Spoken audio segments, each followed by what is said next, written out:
Hello and welcome to our weekly Hebrew. I want to do one more verse in Genesis 2 before we move on to Genesis 3 and the fall. We begin. I want to move to verse 18. Vayomer Yahweh Elohim, and the Lord God said, and Yahweh God said, whenever you see, you probably know this, whenever you see Lord in all capitals in the Old Testament, that's because the name of God is being translated Yahweh. So, and Yahweh God said. I mentioned in my video last week, 2:7, that one of the distinctions between Genesis 2 and Genesis 1 is that Genesis 1 uses Elohim, God, consistently for God, but never mentions Yahweh. And then for whatever reason, in Genesis 2, it switches to Yahweh Elohim. Now, of course, the standard explanation for this, and again, you don't have to agree with this at all, is that Genesis 1 is somewhat of a preface to the Pentateuch. And then Genesis 2, this is, again, I'm not saying this is true, but it's a theory, is that Genesis 2 is then drawing on an epic history of Israel that used the phrase Yahweh God primarily in reference to God, or used Yahweh, sometimes called the Yahwist source. Again, don't have to agree with that at all. But anyway, and the Lord God said, Lo Tov, not good, not good, to be, Hayot. This is the infinitive of Haya, which means to be, so it means to be. It is not good for Ha'adam to be lavado. I like that, lavado, to be alone. And you could translate this Adam, I suppose, but it's not a coincidence, as we saw last week with 2:7. It's not a coincidence that Adam and Adamah, which means ground, are similar. This means human. It is not good for the human to be alone, or it's not good for the man to be alone, is the way I decided to translate it.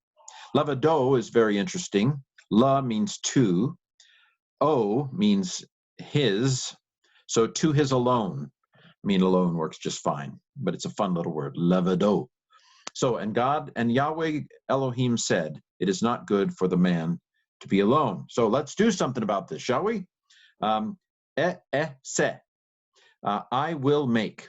The I comes from the aleph, and then asa means to make or to do. This dot here is called a mapik. It means I'm a real hay. When you don't have a mapik on a final hay, it's actually a vowel letter. But with the mapik, it's a real hay. It's a consonantal hay. So se. Anyway, I'm sure I'm horrible. Okay, so I will make lo. La means for or to, and then as we saw here, Hol and Vav means him or his. I will make for him an ezer, an Ebenezer, so anyway, ezer means help. Now, some have tried to argue that this implies a kind of subordination of the woman to the man. Now, these days, we don't have a lot of people arguing for the inferiority of the woman to the man, although 100 years ago, they would have tried that one on this one. But I think we kind of adjust our position to what we can get away with. And so you can get away with saying the woman is subordinate in a lot of circles today, but it's a little harder to get away with saying the woman is inferior today. And so the fallback position is to say she's subordinate. Guess what?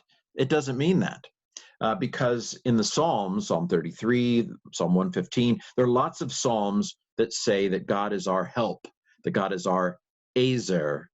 And so unless you want to argue that God is subordinate or inferior to humanity, you better not argue that the woman is inferior or subordinate to the man on the basis of this word, because, again, God is our help.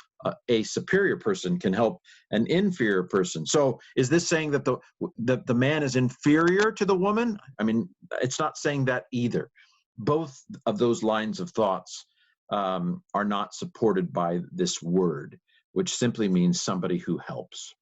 Okay, so kenegdo, according to his opposite, according to his in front of. Let's just say suitable for him, where again we have the whole involved, which means him or his. So I will make for him a help that is suitable for him or appropriate to him. So that concludes our Hebrew for the week. Lord willing, we'll be back next week with something from Genesis chapter 3.